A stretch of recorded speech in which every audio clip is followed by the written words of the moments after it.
පෘථග්ජන సంతානයේ නිරන්තරයෙන් ඇනිලා තියෙන උල්. පෘථග්ජන సంతානය කියලා කියන්නේ අපේ సంతානයේ නිරන්තරයෙන් ඇනිලා තියෙන උල්.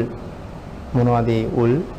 ඒවත් ඉන්ද්‍රකීල වාගේ බුදුම ශක්තිමත්. ගලවලා අයින් කරන්න හරි අමාරුයි. රාගයේ උල අපට ඇනිලා. ද්වේෂයේ උල, මෝහයේ උල. රාග, ද්වේෂ, මෝහ කියන උල් තුන මේ පෘථග්ජන సంతානයේ ඇමිනිලා තියෙනවා. ඉන්ද්‍රකීල වාගේ. නමුත් මේ භික්ෂුන් වහන්සේලා මේ ඉන්ද්‍රකීල ගලවලා අයින් කරන්න බැරි මේ ඉන්ද්‍රකීල ටික ගලවලා අයින් කළා. උන්වහන්සේලාටත් ඒක අයින් කරගන්න බැරුව හිටියේ. අපි මුලින් සාකච්ඡා කළා මේ රජවරුන්ට අර බිරින්දෑවරු එවනවා පණිවිඩේ. භාග්‍යතුන් වහන්සේ තමයි මේ උල් ටික ගලවන්නේ එක ගිහිල්ලා. මේ භාග්‍යතුන් වහන්සේ උන්වහන්සේලා 500 දෙනාගේ මේ උල් ටික ගලවුවා විතරක් නෙවෙයි අපි සියලු දෙනාගේමත් ඇනිලා තියෙන උල් ටික ගලවන්න උන්වහන්සේ ධර්මාවශ්‍යයෙන් අපිට පිළිහිට වෙලා තියෙනවා. ඒ නිසා ඉතින් අපි දක්ෂ නම් අපිට ඒක ගලව ගන්න පුළුවන්. තණ්හාව නැති කරලා උහබච්ච මනේජා උහච්ච මනේජා තේ චරන්ති සුද්ධා විමලා කිසිම ක්ලේශයක නොදැවති සුදන්තා සුසුනාගා තේ චරන්ති සුද්ධා විමලා තේ චරන්ති ඔවුන් හැසිරෙනවා සුද්ධා විමලා කිසිම ක්ලේශයක නොදැවති විමලා කියන්නේ ඊටාම නිර්මලව සුදන්තා සුසුනාගා කාර්ද මේ නාග කියලා කියන්නේ නාග කියලා කියන නාගයාට ඊට අමතරව නාග කියලා කියනවා රහතන් වහන්සේට ඊට අමතරව නාග කියලා කියනවා හස්තියට එහෙනම් සුදන්තා සුසුනාගා මේ තරුණ ඇත්තු ටික ඊටාම නිර්මලයි ඊටාම පිරිසිදුයි කියලා මේ බ්‍රහ්ම රාජයා වන්දනා කරන මේ තරුණ ඇත්තු ටික ඊටාම නිර්මලයි ඊටාම පිරිසිදුයි. උන්වහන්සේත් එහෙම කියලා ප්‍රකාශ කරලා ඉවත් වෙලා ගියාට පස්සේ අතකෝ අපරා දේවතා භගවතෝ සම්තිකේ ඉමං ගාතං අභාසි ඊළඟ දිව්‍ය රාජය ඇවිල්ලා භාග්‍යවතුන් වහන්සේ ළඟ එයාගේ කාරණාව උන්වහන්සේගේ කාරණාව ප්‍රකාශ කරනවා. මුල් කාරණා තුනටම වඩා මේ කාරණාව ඉතාම ප්‍රබලයි. සඳහන් කරනවා යේකේචි බුද්ධං සරණං ගතාසී නතේ ගමිස්සන්ති අපාය පහාය මාන සන්දේහං දේවකායන් පරිපූර්ණසන්ති. අර සියල්ලට වඩා ඉතා ඉහළ කාරණාවක් තමයි මේ ප්‍රකාශ කරන්නේ. යේකේචි බුද්ධං සරණං ගතාසේ නතේ ගමිස්සන්ති අපායං. කවුරු සරණ ගියද? යේකේචි බුද්ධං සරණං ගතාසේ. යම් කෙනෙක් අති උත්තමයන් වහන්සේ සරණ ගියා නම් නතේ ගමිස්සන්ති අපායං. කවදාවත් අපායට නම් යවන්න බෑ කියලා දේශනා කරනවා. එතකොට අති උත්තමයන් වහන්සේ සරණ ගියපු අයට මේ ලෝකේ කියන විශේෂ නමක් තියෙනවා. ඒ දන්නව නේද? කවුද මේ උත්තමයන් වහන්සේ සරණ ගියපු අයට කියන නම? බෞද්ධ. උන්වහන්සේගේ ශ්‍රාවකයන්ට කියන්නේ බෞද්ධ. එතකොට අපිට ආඩම්බරයක් නැද්ද? බෞද්ධ උන්වහන්සේ සරණ ගියපු ශ්‍රාවකයෝ බෞද්ධ නම් බෞද්ධයා කවදාවත් නිරේට යන්නේ නැහැ කියන කාරණාවයි මේ කියන්නේ. භාග්‍යතුන් වහන්සේ සරණ යන්න විතරයි තියෙන්නේ. හැබැයි ඉතින් බෞද්ධ වෙන්න නම් අනිවාර්යෙන් භාග්‍යතුන් වහන්සේ සරණ යන්නම වෙනවා. ඒ නිසා මේ සූත්‍රයත් එක්ක මේ කාරණාව මේ සූත්‍රය සම්පූර්ණ කරන්න මදක් සාකච්ඡා කරන්නම අවශ්‍යයි. මොකද මේ සූත්‍රයේ අරමුණ ඒකනේ. භාග්‍යතුන් වහන්සේ සරණ ගියපු භික්ෂුන් වහන්සේලා 500ක් ගැන මේ කතා කරන්නේ. එහෙනම් බුදුන් සරණ යෑම මේක ලේසි වැඩක් නෙවෙයි. බුදුන් සරණ යනවා කියන එක. මේ ලෝකේ අමාරුම දේ මොකද්ද කියලා අහුවෙත් මේ ලෝකේ අමාරුම දේ තමයි බුදුන් සරණ යනවා. මේ ලෝකේ අපි අය කල්පනා කරලා බැලුවොත් මේ දේ මෙන්න මේ වැඩේ නම් අමාරුයි කියලා ඒ කිසිම දෙයක් අමාරු නෑ කියලායි සඳහන් වෙන්නේ. ඒ හැම දෙයක්ම ලේසි අති උත්තමයන් වහන්සේ සරණ යන එක නම් මේ ලෝකේ තියෙන අමාරුම වැඩේ. ඉතින් පහසුවෙන් උන්වහන්සේ සරණ යන්න කොහොමවත් බෑ. මේ කාරණාව පැහැදිලි කරනවා පුණ්‍යාභිසන්ද සූත්‍ර දේශනාව අංගුත්තර නිකායේ අටක නිපාතේ. එතන කරුණු 8ක් පැහැදිලි කරනවා. අටක නිපාත කියන්නේ ඒකනේ. කරුණු 8 දේශනා කරලා තියෙන නිසා අටක නිපාතේ. කරුණු 3 දේශනා කරලා තියෙන නිසා තික නිපාතේ. කරුණු 5 දේශනා කරන නිසා පංචක නිපාතේ. එහෙනම් මේ සූත්‍ර දේශනාව තියෙන්නේ අටක නිපාතේ. කරුණු 8ක් මේක දේශනා කරනවා. සූත්‍ර දේශනාව ආරම්භ කරන තැන භාග්‍යවතුන් වහන්සේ පැහැදිලි කරනවා යම් කෙනෙක් හරියටම බුදුන් සරණ ගියා නම් එයා සුඛස්සාහාරා සෝ අග්ගිකා සුඛ විපාකා සග්ග සංවත්තනිකා. සුඛස්සාහාරා සෝ අග්ගිකා බුදුන් සරණ ගියපු කෙනාට ඊටාම අග්‍ර වූ සැපයක් ලැබෙනවා කියලා දේශනා කරනවා. අග්‍ර වූ සැපයක්. ඉතින් අග්‍ර වූ සැපයක් ලබන්න ලේසියෙන් බෑ. තාම අමාරුයි අග්‍ර වූ සැපයක් ලබන්න. අපි පාරේ ඇවිදගෙන යනකොට ඕන තරම් අපට ගල්බොරළු හම්බ වුණා. මැණික් හම්බුන්නේ නැහැ අපිට පාරේ තිබිලා. එහෙමනම් මැණික් හොයන්න හරි අමාරුයි. පුදුමාකාර දුකක් විඳින්න ඕනේ මහ පොළොව හාර මැණික් හොයන්න. සමහරවිට ජීවිතේ පරිදුර තියෙනවා මැණික් හොයන්න. මැණික් පතල් ඇතුලේ එහෙමම යට ගිහිල්ලා මැරෙන අයත් ඕන තරම් ඉන්නවා. නමුත් මේ ජීවිතේ පවා පරිදුරට තියලා මහ පොළොව හාරලා ඒව උරවලට දාලා ගෝණි වලට දාලා මේ පස් ගෝණි ටික ගොඩට ගෙනල්ලා පුංචි දුකක්ද විඳින්නේ. ඊට පස්සේ ඒව ගොඩ තියාගෙන රැට ඒව රැකගෙන ඉන්නත් එපයි. පස් ටික ගොඩ තියලා ගෙදර ගියාම කවුරු හරි ඇවිල්ලා රැට හොදගත්තොත් ඒක රැකගෙන ඉන්නත් ඕනේ එතෙන්ට වෙලා. ඉතින් රැකගෙන ඉන්නවා කියලා කියන්නේ එතන ජීවිතේ පරිදුර තියලා ඉන්න ඕනේ. අනියම රැකගෙන ඉන්නකොට 7-10 දිනක් ඇවිල්ලා අපිට ගහලා ඒක හොදගත්තොත් එහෙම මොන කැපකිරීමක් කරන්න ඕනද? එහෙම කරලා හොදගෙන යනකොට පොඩි පුවක් ගෙඩියක් වාගේ ගල් කෑල්ලක් හම්බ වුණොත් ලක්ෂ ගාණක් පතල හාරන්නත් වියදම් කළා. ලක්ෂ ගාණක් පස්ටික ගොඩට ගේන්නත් වියදම් කළා. ලක්ෂ ගාණක් මේක හොදන්නත් වියදම් කළා. නමුත් පුවක් ගෙඩියක් වාගේ ටිකක් හම්බ වුණාම හාරන්නයි ගොඩට ගේන්නයි හොදන්නයි කියපු සියලුම වියදම් ඇරලා තමන්ගේ හිතේ තිබ්බ විදිහට සමහරලාට ගෙයක් දොරකුත් හදාගෙන යානයක් වාහනයකුත් අරගෙන අනාගතයේ සැප ලබන්න මුදල් ටිකක් බැංකුවක තැන්පත් කරගන්නත් පුළුවන් වෙන්න පුළුවන්. නමුත් ලේසියෙන් හම්බ වෙනවද මේක? ලේසියෙන් හම්බුන්නේ නැහැ. එහෙනම් සැප හොයන්න ලේසි නෑ. සෝ අග්ගිකා නිකන් සැපයක් නෙමෙයි අග්‍ර වූ සැපයක්. හොයන්න කොහොමවත් ලේසි නෑ. ඉතින් භාග්‍යතුන් වහන්සේ සරණ ගියොත් මොනවද ලැබෙන සැප? සරණ ගියොත් ලැබෙන්නේ ඊටාම අග්‍ර වූ සැපයක් තමයි ලැබෙන්නේ. සෝ අග්ගිකා කියලා දේශනා කරනවා. සුඛස්සාහාරා සුඛ විපාකා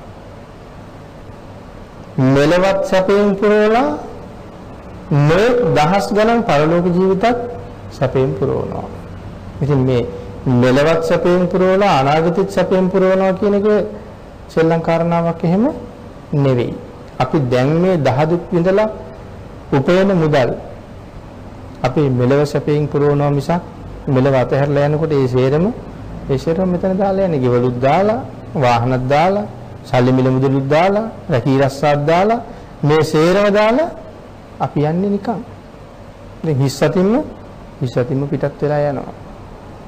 මේ මනුස්ස ජීවිතය ලැබුවේ පෙර සංසාරේ හම්බ කරපු දේවල් හරියට වියදම් කරලා.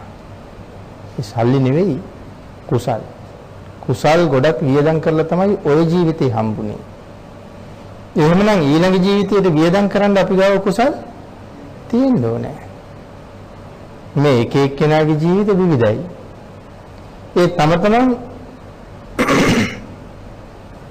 වියදම් කරපු හැටියට තමයි ලැබිලා තියෙන්නේ. සමහර කෙනෙක් ත්‍රිවිල් රථයක නැගලා යනවා. තව කෙනෙක් සාමාන්‍ය කාර්යයක නැගලා යනවා.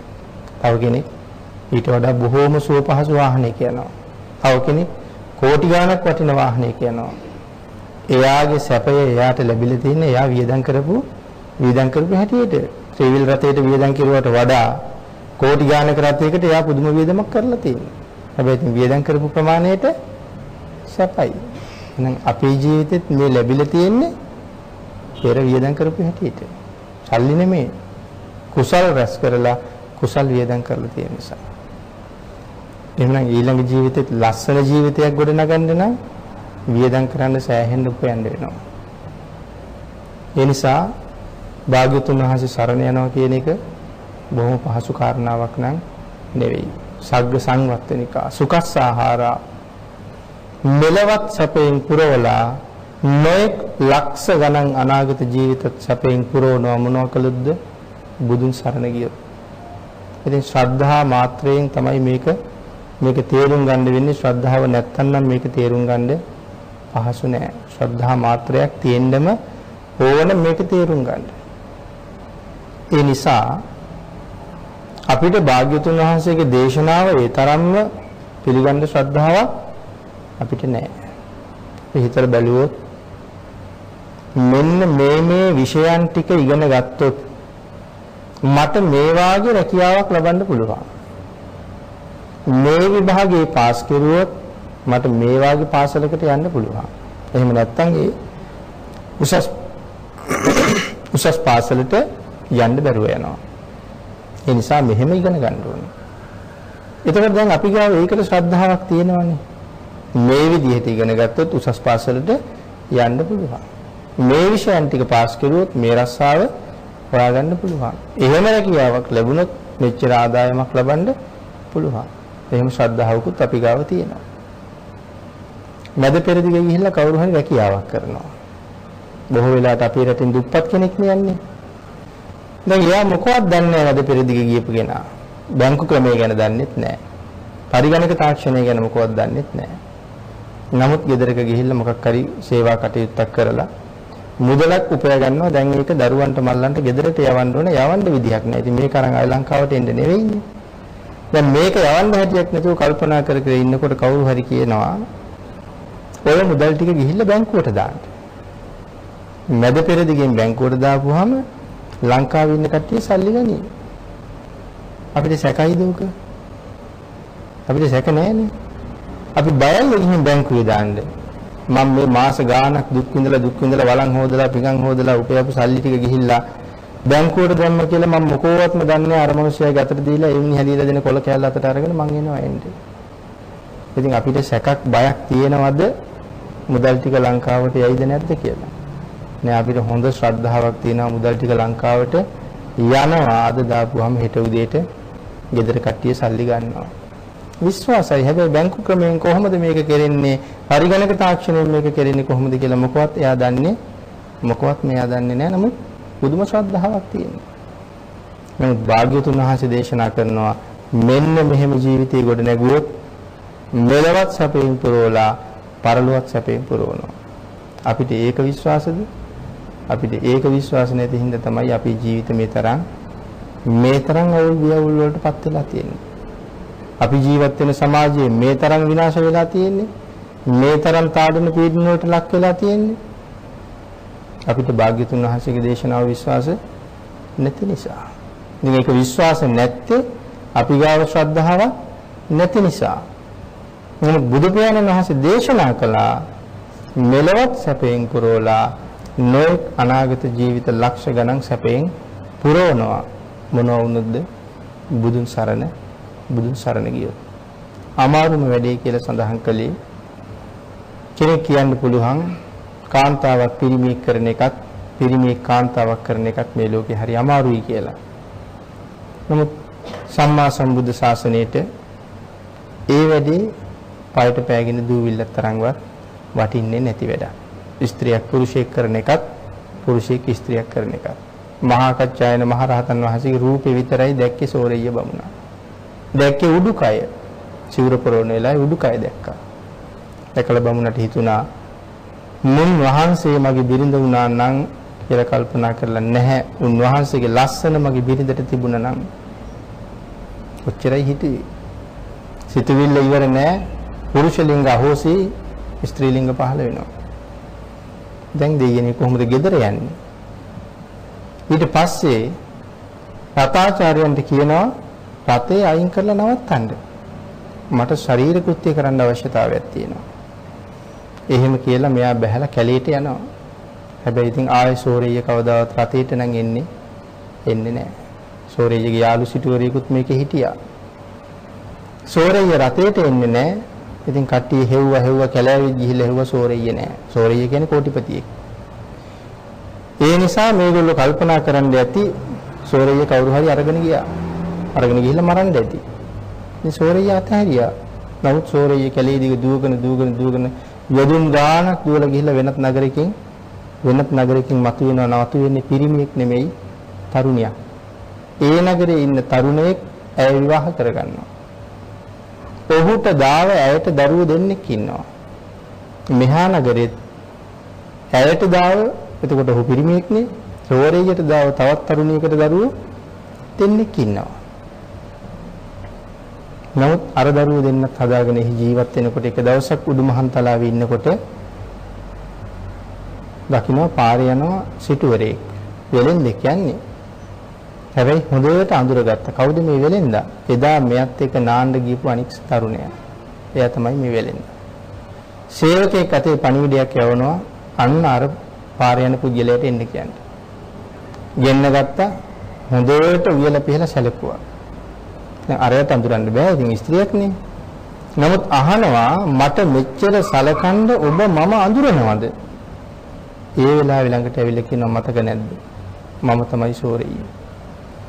ඒ වෙලාවෙ ඉතින් මෙයා නළලේ අත තියාගෙන දෙයියනේ මොකද්ද වෙච්ච දේ? දැන්වත් මට කියන්න.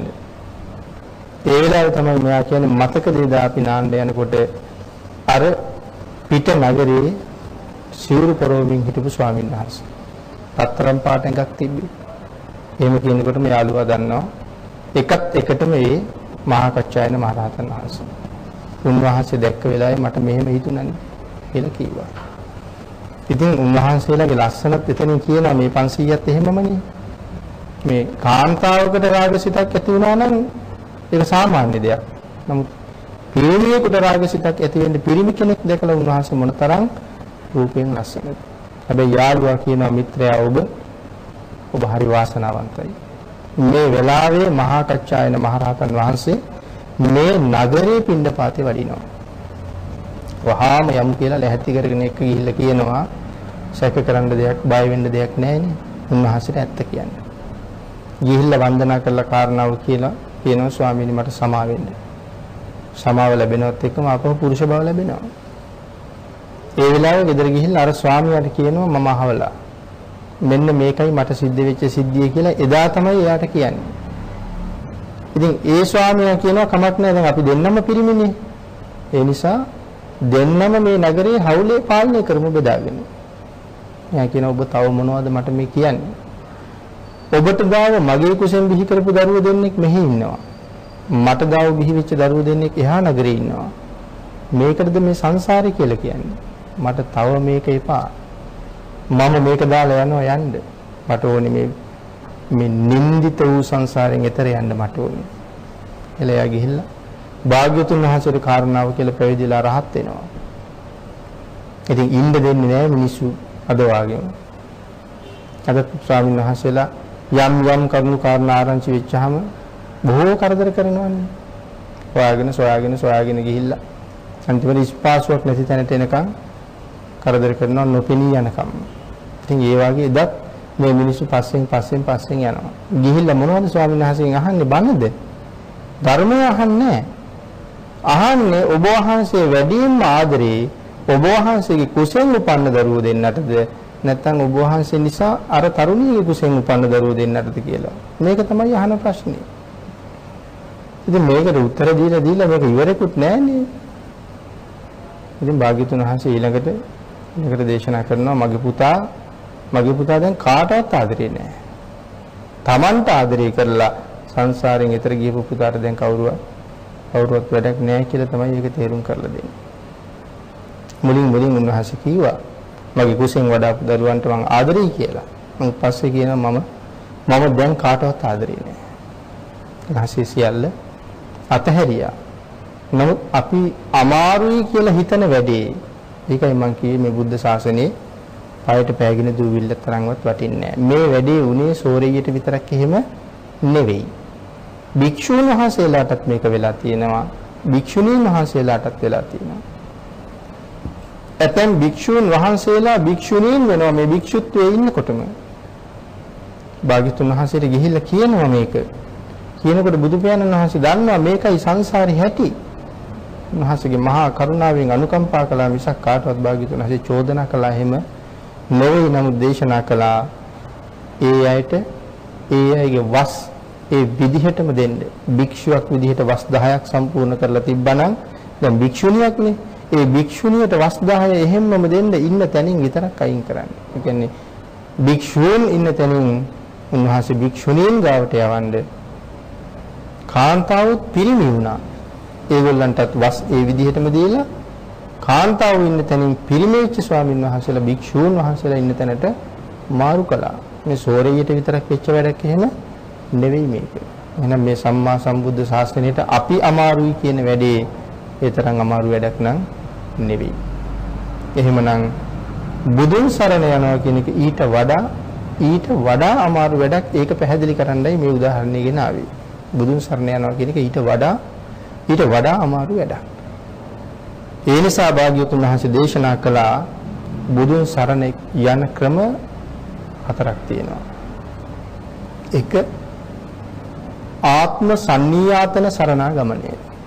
මේ බුදු පියාණන් වහන්සේ සරණ යන ඉහළම ක්‍රමය ආත්ම සන්නියාතන සරණාගමනය. මගේ ආත්මය අජ්ජ ආදීන් කତ୍වා අද පටන් මගේ ජීවිතයේ බුදු පියාණන් වහන්සේට පූජා වේවා කියලා පූජා කරනවා. ඉතින් මගේ ජීවිතයේ බුදු පියාණන් වහන්සේට පූජා වේවා කියලා පූජා කළොත් උන්වහන්සේ අනුමත කරපු විදිහටම ජීවත් වෙනවා ඇරෙන්න. උන්වහන්සේ අපිට ජීවත් වෙන්න කියලා දේශනා කරපු විදිහටම ජීවත් වෙනවා ඇරෙන්න. ඒ මාර්ගයෙන් පිට ජීවත් වෙන්න බෑ.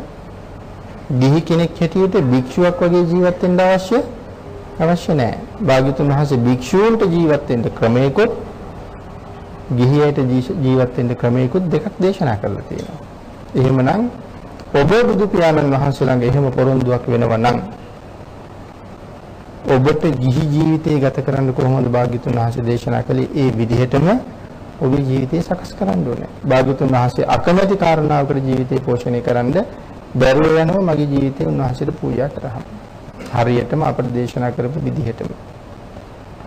මේක තමයි ආත්ම සන්නියාතන සරණාගමනය. හැබැයි මේ සරණාගමනයේ තියෙන අමාරුම වැඩේ හැබැයි මේක තමයි වටිනාම සරණ යන්නේ. දෙවෙනි කාරණාව තත් පරායන සරණාගමනය. දෙවෙනි කාරණාවට කියන්නේ තත් පරායන සරණාගමනය කියලා. මේ පරායනං කියලා කියන්නේ පරායනං කියන්නේ ඊතර යනවාට. පරායන කියලා කියන්නේ ඊතර යනවා. එතන ඊතර යනවා. ඊතර යාමේ මාර්ගය. කවුද ඊතර යාමේ මාර්ගය එතකොට? පරං අයනං තත් පරායන සරණාගමනේ පරං අයනං ඊතර යාමේ මාර්ගය තමයි භාග්‍යතුන් වහන්සේ. මෙතර ඊටාම දුක් සහිතයි. අපිට පේනවා අපි කියමු අපි ඉන්නේ ගඟක මෙහා පැත්තේ. ගඟෙන් මෙහා පැත්ත උවදුර පීඩා දුක් සහිත යුද්ධ කම්කටොළු දුර්භික්ෂ වලින් පිරීලා තියෙන්නේ. හැබැයි එහා පැත්ත අපිට පේනවා ශේම භූමියක් වගේ. බුද්ධිම සතුටින් නිදහසේ එහා පැත්තේ ඉන්න අය ඉන්නවා. දැන් මැද්දේ තියෙන ගඟ කට ගාවට පිරීලා ගලනවා. ශ්‍රද්ධාවක් ඇති වෙනවද? මේ ගඟට පැනලා එහා පැත්තට පීනන්නේ. කවුද ගඟ? සම්මා සම්බුදු පියාණන් වහන්සේ දේශනා කරපු බුදු ගුණ සයුරේ පීන ගන්න පුළුවන් වුණොත් උන්වහන්සේ තමයි එහා පැත්තේ නිවන අපිට පෙන්වලා තියෙන්නේ.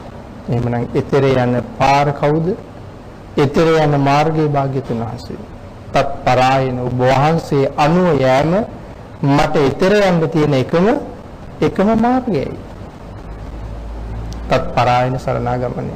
එහෙම හරියටම හරියටම හිතුවොත් මේක රතන සූත්‍රයේ හරි ලස්සනට පැහැදිලි කරනවා වරෝ වරඤ්ඤෝ වරදෝ වරාහරෝ රතන සූත්‍රයේ පැහැදිලි කරනවා. ඇයි වරෝ කියලා කියන්නේ? වරෝ කියලා කියන්නේ උතුම්, වරඤ්ඤෝ කියලා කියන්නේ උතුම් නිවන දෙන. වරෝ කියලා කියන්නේ උතුම්, වරඤ්ඤෝ කියලා කියන්නේ උතුම් නිවන දෙන. වරදෝ කියලා කියන්නේ උතුම් නිවන ළඟා කරලා දෙන. වරඤ්ඤෝ කියලා කියන්නේ උතුම් නිවන දන්න. වරෝ කියලා කියන්නේ උතුම්, වරඤ්ඤෝ කියලා කියන්නේ උතුම් නිවන දන්න. වරදෝ කියලා කියන්නේ උතුම් නිවන දෙන. වරාහරෝ කියලා කියන්නේ ඒ නිවන ගෙනත් දෙන. නිවන දෙන, නිවන අපට ගෙනත් දෙන. කවුද? බුදු පියාණන් වහන්සේ. උන්වහන්සේ සරණ යන එක තමයි මෙපත් පරායන නිවන ගෙනල්ලා දෙන මාර්ගය. භාග්‍යතුන් වහන්සේ සරණ යන එක. සැපය හොයාගෙන යන මාර්ගය භාග්‍යතුන් වහන්සේ දේශනා කරපු මාර්ගයෙන් භාග්‍යතුන් වහන්සේ සරණ යන එක තමයි තත් පරායන සරණාගමනය කියලා සඳහන් කරන්නේ. ඊළඟ කාරණාව සඳහන් කරනවා ශිෂ්‍ය භාවෝපගමන. ඉතින් බුද්ධං සරණං ගච්ඡාමි. මේකත් මේ තත් පරායන සරණාගමට ගමනේටමයි. හරියට මේක දියුරුම් ප්‍රකාශයක්. බුද්ධං සරණං ගච්ඡාමි කියලා කියන්නේ දියුරුම් ප්‍රකාශයක්. ඉතින් දියුරුම් දෙනවා කියලා කිව්වොත් හරියටම දියුරුම් දෙන්න ඕනේ. අකුරු වරද්ද ලියලියා දියුරුම් ප්‍රකාශ දෙන්න පුළුවන් අපිට. බෑ. කපන්න කොටන්නත් බෑ, මකන්නත් බෑ. හරියටම ලියන්න ඕනේ දියුරුම් ප්‍රකාශය. දියුරුම් දෙන්න කිව්වොත් වාචිකව ඒ එක අකුරක් ඇලපිල්ලක් ඉස්පිල්ලක් වරද්දන්න නැතුව වටේට ඉන්න සියලු දෙනාටම ඇහෙන්න වචන ගිලින්නේ නැතුව හරියටම උච්චාරණය කරලා තුන් පාරක් ප්‍රකාශ කරුවොත් තමයි අස්සම් කරන්න දෙන්නේ, නැත්නම් අස්සම් කරන්න දෙන්නේ නැහැ. එහෙමනම් මේ බුද්ධං සරණං ගච්ඡාමි මාපන්න දේ වෙනුවට නිකන් දේ શબ્ද වුණොත් මෙතෙන්ට අපි බලාපොරොත්තු වෙන බුද්ධ වෙන්නේ නැහැ. නිකන් ගච්ඡාමි කියන එකට නිකම්ම ගච්ඡාමි වුණොත් අර බලාපොරොත්තු වෙන යෑම නෙවෙයි. එහෙනම් දියුරුම් ප්‍රකාශය වැරදි. හරියටම සරණ පිහිටන්න ඕනේ නිසා තමයි සිල් සමාදන් වෙන්න කලින් මේක නමවතාවක් කියන්නේ. අපි නමවතාවක් කියනවනේ මේ ප්‍රකාශය. මේ නමවතාව තුල රත්නත්‍රය ගැන තුන් පාරක් හරියට කියවුනොත් සරණ පිහිටෙනවා. එහෙම නැත්නම් නමවතාවම වැරදියට කියවුනොත් එහෙම සරණ පිහිටන්නේ නැහැ. හරියට උච්චාරණය වෙලා මේ නමවතාවෙන් තුන් පාරක්වත් කියවෙයි කියලා තමයි නමවතාවක් කියන්නේ. නැත්නම් නමවතාවක් කියන්න අවශ්‍යතාවයක් ඇති නිසා නෙවෙයි.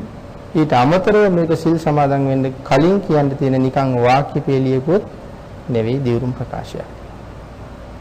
මේක ගිහි කෙනෙක් සිල් ගන්න වෙලාවට වඩා දරුවෙක් පැවිදි කරන වෙලාවට මීට වඩා බොහොම ගැඹුරුයි. අපි සිල් ගන්නකොට නම් 9 වතාවයි. දරුවෙක් පැවිදි කරනකොට කී වතාවක් කියනවද? 18 වතාවක් කියනවා. ඒ දරුවා ලව්වා මේ හරියට මේ සරණාගමනේ කියවුනේ නැත්තම් සරණ සීලයේ පිහිටන්නේ නැහැ. පුංචි දෙයක් නෙමෙයි මහානකම කියලා කියන්නේ.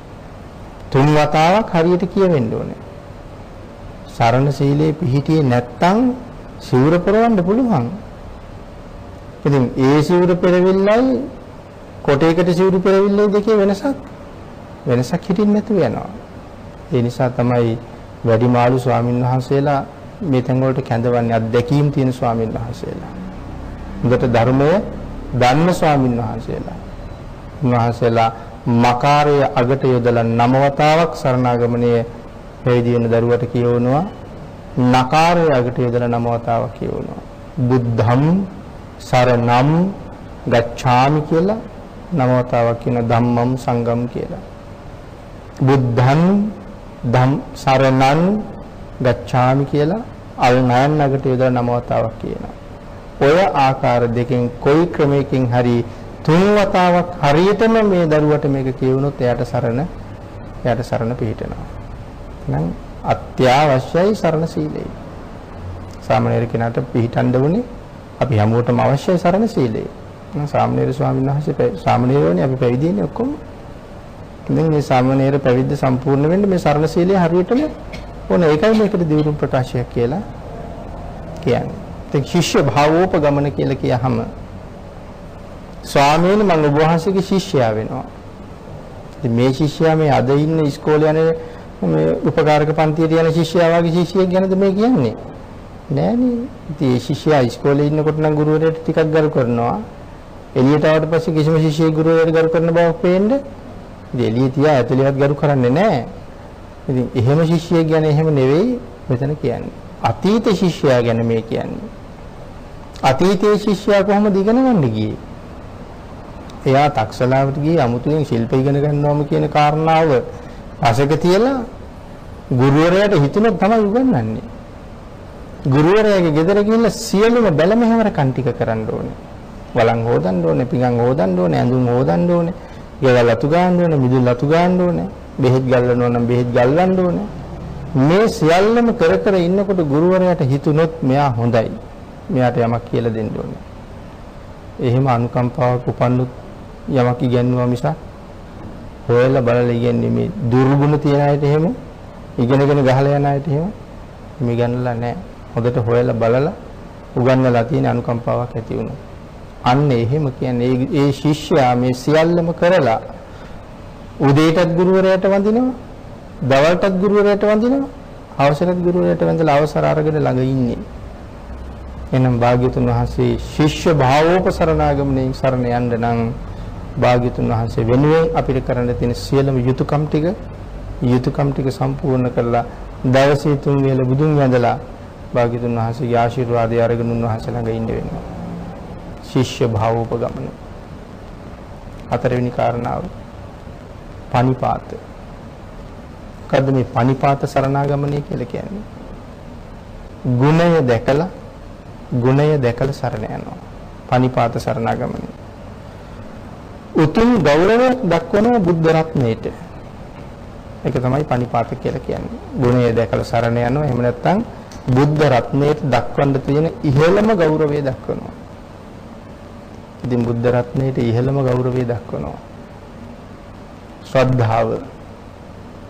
ශ්‍රද්ධාව තියෙන්න ඕනේ බුද්ධ රත්නයේට මේ ගෞරවය දක්වන්න. ශ්‍රද්ධාව තියෙනවා නම් සිල් කැඩෙනවද? ශ්‍රද්ධාව තියෙනවා නම් සිල් කැඩෙන්නේ නැහැ. ශ්‍රද්ධාව තියෙනවා නම් සිල් රැකෙනවා.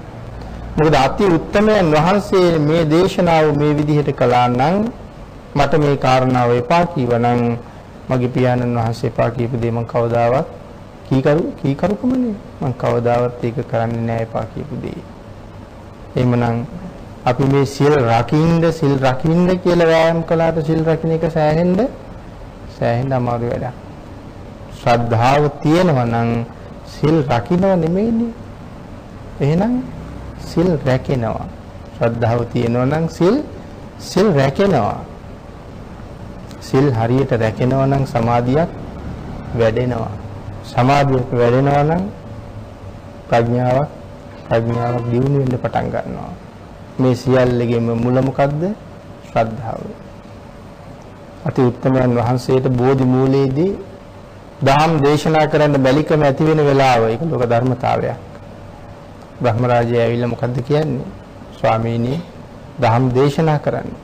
භාග්‍යතුන් වහන්සේ හිතනවානේ රාගයෙන් රත් වෙච්ච, ද්වේෂයෙන් මත් වෙච්ච, මෝහයෙන් පීඩාවටපත් වෙච්ච මේ සමාජයේ මේ ගැඹුරු ධර්මයේ තේරුම් ගන්න පුළුවන්ද? මේ මැලිකම සෑම බුදු කෙනෙකුටම ඇති වෙන එක ලෝක ධර්මතාවයක්. ඒ වෙලාවේ තමයි මහා බ්‍රහ්මයා ඇවිල්ලා ආරාධනා කරන්නේ ස්වාමීනි ඒ ධර්මයේ තේරුම් ගන්න පුළුවන් අය ලෝකේ ඉන්නවා ධම් දේශනා කරන්න. භාග්‍යවතුන් වහන්සේ දේශනා කරනවා මහා බ්‍රහ්මයේ අමාදොර විවර කරලායි තියෙන්නේ. සදහැත්තෝ සදහ මුදත්වා කියලා දේශනා කරනවා. අමාදොර විවෘතයි ශ්‍රද්ධාවන්තයෝ ශ්‍රද්ධාව මුදත්වා. මුලින්ම මොකද දේශනා කළේ? ශ්‍රද්ධාව. ශ්‍රද්ධාව තියෙනවා නම් සිල් රැකෙනවා. එතකොට සමාධියක් වැඩෙනවා. එහෙමනම් ඒ අති උත්තමයන් වහන්සේ උතුම්ම ගෞරවයෙන් උන්වහන්සේට සලකනවා කියන එකයි පනිපාත කියලා කියන්නේ. එතකොට වඳින්නේ ගෞරව කරන්නේ මං අද පටන් ගෞරව කරන්නේ මං අද පටන් වඳින්නේ බුදු පියාණන් වහන්සේටයි. කියන සංඥාව ඇති කරගෙන භාග්‍යතුන් වහන්සේට වන්දනා කරන්න ඕනේ. මේ වන්දනා කරන්න කියලා කියන්නේ ශාස්ත්‍රුත්වයෙන්. ශාස්ත්‍රුත්වයෙන් වන්දනහම විතරයි සරණ පිහිටන්නේ. ඊට පස්සේ දැන් අද පටන් භාග්‍යතුන් වහන්සේට වඳිනවා කියලා කියහම අපි බැරි වෙලාවත් වෙනත් ආගමක කෙනෙක් වැඳොත් අපේ සරණ බිඳෙයිද? අපි කියමු අපිට වෙනත් ආගමක කෙනෙක් අපිට උගන්වනවා. පාසලේ ශිල්ප උගන්වනවා. නමුත් ගුරුවරයාට අපි වඳින්න ඕනේ. ඒ වෙලාවට මගේ ගුරුවරයානේ. එහෙම වැඳ කියලා සරණ බිඳෙන්නේ. එහෙම වැඳලා සරණ බිඳෙන්නේ නැහැ. ශාස්ත්‍රයෙන් විතරයි වඳින්න බැරි. ඔබයි මගේ ශාස්ත්‍රූ කියලා වඳින්න බෑ. කිසිම දෙවි කෙනෙක් ගාවට ගිහිල්ලා ඔබ මගේ ශාස්ත්‍රූ කියලා වඳින්න බෑ. කවුද ශාස්ත්‍රූ? ශාස්ත්‍රූ භාග්‍යතුන් වහන්සේ පමණයි. ශාස්ත්‍රයෙන් භාග්‍යතුන් වහන්සේට වඳින්න ඕනේ. ඒකට කියනවා පණිපාත කියලා. උන්වහන්සේට මොකද්ද වඳින්න තව තියෙන විශේෂත්වය?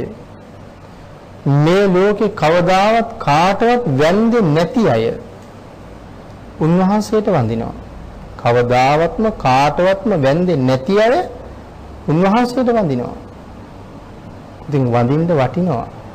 හේතුව කවුරු හරි ඉස්සරහට එනකොට භාග්‍යතුන් වහන්සේ ආසනෙන් නැගිට්ටොත් එහෙම නැගිට්ටොත් අර එන පුජ්‍යලයට මොකද වෙන්නේ? ඔහු වෙනුවෙන් නැගිට්ටොත් එයාගේ ඔළුව ගැලවිලා බිම වැටෙනවා. පෙර ගමන් කරන්න එහෙම නැත්නම් ආසනිය දෙන්න එහෙම නැගිට්ටොත් ඔළුව ගැලවිලා බිම වැටෙනවා.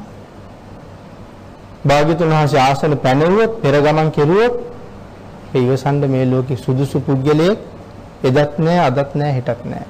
එම් කොලොත් ඒ පුජ්‍යලයාගේ හිස ගැලවිලා බිම වැටෙනවා. මේ බුද්ධත්වයෙන් පස්සේ විතරක් එහෙම නෙවෙයි. අපි වෙනුතුන් හිතලා බලන්නකෝ අපේ ශ්‍රද්ධාව කොතනද කියලා. හරියට හිතනවා නම් ඇයි තාත්තා වන්දේ?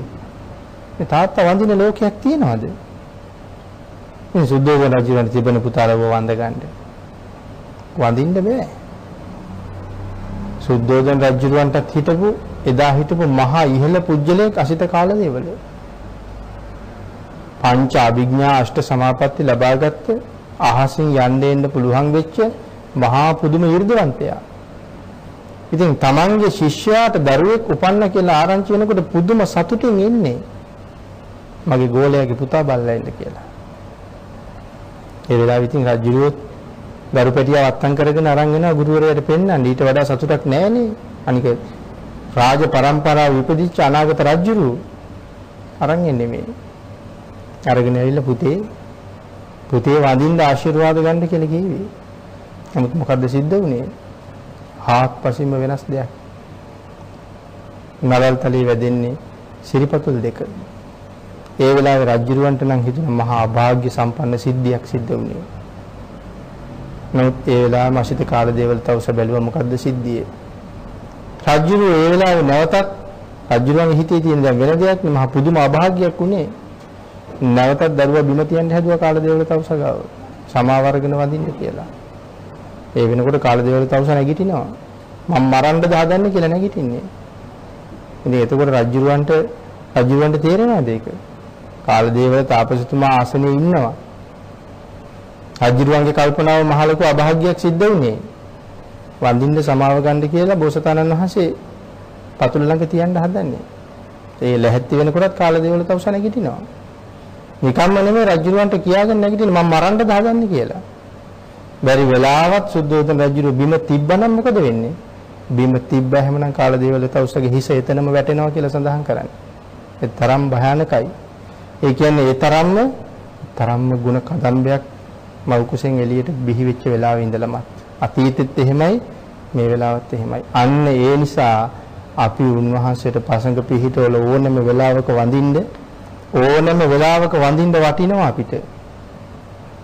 ඒ නිසායි දේශනා කරන්නේ ඔබ වහන්සේට වඳින්නේ ශාස්ත්‍රුත්වයෙන්.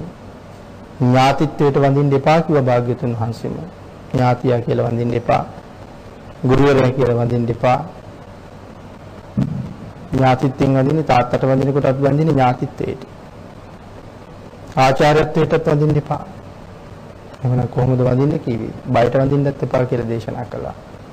ස්වාමීනි ඔබ වහන්සේට වන්දනා කරාම මට සංසාරයෙන් එතර යන්න පුළුවන්. මට නිවන් දකින්න පුළුවන් භාග්‍යතුන් වහන්සේට වන්දනාම. ස්වාමීනි ඔබ වහන්සේට වන්දහම මට පින් සිද්ධ වෙනවා. එහෙම වඳින්න කිව්වා. එතකොටයි භාග්‍යතුන් වහන්සේට වැඳ වෙන්නේ. එතකොටයි සරණ පිහිටන්නේ. එතකොටයි ශාස්ත්‍රුන් වහන්සේ ගෞරවපත් වෙන්නේ. පණිපාත සරණාගමනය. ගුණ කදම්බේ සීමාව හොයන්න මේ ලෝකේ කිසි කෙනෙකුට බැරි බව භාග්‍යතුන් වහන්සේ උදාහරණ රැසකින් දේශනා කරන සීමාව හොයන්න බැරි බව. පිප්පලි කුමාරයා පිප්පලි කියලා කියන්නේ අපි සාමාන්‍ය කතා කරුවට පිප්පලි කුමාරයන් වහන්සේ කියලා කියන්නේ ගිහි කාලෙම අභිඥා තියෙන කෙනෙක්. අපි කවුරුත් කතා කරන්නේ නැහැ ඒ චරිත වලට අභිඥා ඇද්ද කියලා. ඒකයි වෙන යන වෙලාවේ භද්‍රා කුමාරි කියන්නේ ස්වාමීනි මට අන්තිම වතාවට ඔබ වහන්සේට වඳින්න ඕනේ. හේතුව අය සංසාරي කවමදාකවත් මම ඔබ වහන්සේට මුණ ගැහෙන්නේ නැහැ මේ විදිහට. ඉතින් අභිඥාවක් තිබ්බේ නැත්නම් එහෙම කියන්න පුළුවන්ද? සංසාරي කවදාවත් මුණ ගැහෙන්නේ නැහැ අපි දෙන්න කියලා. එහෙම කියලා පිප්පලි කුමාරයාගේ වටේට 3 වතාවක් කැරකෙනකොට 12 පොලකින් වන්දනා කරනවා. 12 වතාවක් වඳිනවා. එක රවුමකට 4 වතාව ගානේ වඳිනවා. ඉතින් රවුම් 3ක් කැරකෙනකොට 12 වතාවයි. 12 වතාවක් වඳලා තමයි කියන්නේ කාන්තාවක් වෙච්ච මට වම් පැත්තම තමයි අයිති. මං වමට යන්නම් ස්වාමීනි ඔබ වහන්සේ දකුණට වඩින්න අය හම්බෙන්නේ නැහැ අපි කියලා පයෝසවනකොට තමයි මහ පොළොව කම්පා වෙන්න පටන් ගන්න. වික්ෂුන් වහන්සේලා අහනවා. ඒ වෙලාවේ භාග්‍යතුන් වහන්සේ දේශනා කරන මහා කල්ප ලක්ෂයක් සමියයි බිරිඳයි මේ දෙන්න. එක දිගටම මහා කල්ප ලක්ෂයක් සමියයි බිරිඳයි පුදුමාකාර ප්‍රතිවෘතාවක්. මේ දෙන්නගේ මහා කල්ප ලක්ෂයේ පුරාවට අන්‍ය ස්ත්‍රියක් දිහා බලලා මේ ස්වාමියා ඇහෙන් බලලවත් සතුටු වෙලා නැහැ. වෙන ස්ත්‍රියක් දිහා ඇහෙන්වත් බලලා සතුටු වෙලා නැහැ. මේ බිරිඳක් වෙන පුරුෂයෙක් දිහා විවාහ වුණාට පස්සේ ඇස් දෙකෙන් බලලවත් කායිකව සතුටක් නෙමෙයි ඇහෙන් රූපේ දැකලවත් සතුටක් විඳලා නැහැ කියලා සඳහන් කරන එක මහ ප්‍රතිවෘතාවක්. එවන් ගුණවතුන් වෙන එක මහ පුතුයට පවා දරන්න බෑ. ඉතින් භාග්‍යතුන් වහන්සේ ඒ වෙලාවේ තමයි කාටවත් නොකිය වනාන්තරයට ඇවිල්ලා ගහක් මුල වාඩි වෙනවා පිප්පලි කුමාරයාට භාග්‍යතුන් වහන්සේ ඉන්න තැන හොයාගන්න. වාඩි වෙලා හිටියට හොයාගන්න බෑනේ. ඒ නිසා තමයි ආශ්චර්යමත් බුද්ධ රශ්මිය විහිදවන්නේ අපි ඒක මම කියන්නේ මුලින් සාකච්ඡා කළා. මෙන්න මේ වාගේ තැන් වලින් භාග්‍යතුන් වහන්සේට මොනතරම් ගුණ කදම්බයක්ද කියන කාරණාව තහවුරු කරලා ප්‍රකාශ කරනවා. ඉතින් එතකොට මේ අපේ ශාස්ත්‍රඥ වහන්සේ මෙන්න මේ විදිහට හරියටම වන්දනා කළොත් බුදුන් සරණ යන්න පුළුවන්. එහෙම බුදුන් සරණ ගියපු පුද්ගලයයි යේකේච බුද්ධං සරණං ගතාසේ නතේ ගමිස්සන්ති අපායං පහාය මානුසන්දේහං දේවකායං පරිපූර්ණසන්ති. එහෙම බුදුන් සරණ ගියපු කෙනා මේ මනුෂ්‍ය කයෙන් ඉක්ම යනවත් එක්කම සම්පූර්ණ කරන්නේ දෙව් පිරිසයි. එවන් ශාස්ත්‍රීය කෙනෙක් තමයි අපේ ශාස්ත්‍රඥ වහන්සේ.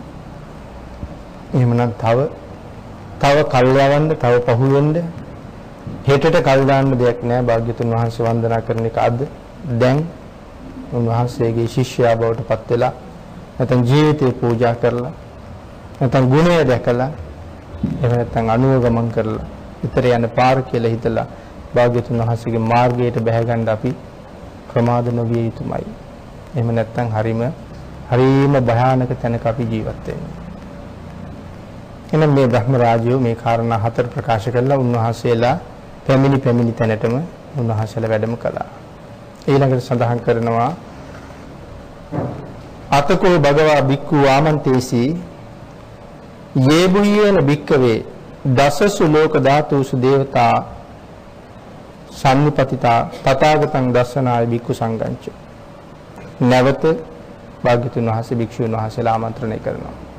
මේ දෙවිවරු ගියාට පස්සේ මේ මොහොතේ සක්වලවල් 10000ක ලෝක ධාතුන් 10000ක දෙවියන් පැමිණියේ දසසු ලෝක ධාතුසු ලෝක ධාතු 10000ක දෙවිවරු පැමිණියේ තථාගතං දස්සනාය බික්ඛු සංඝංච.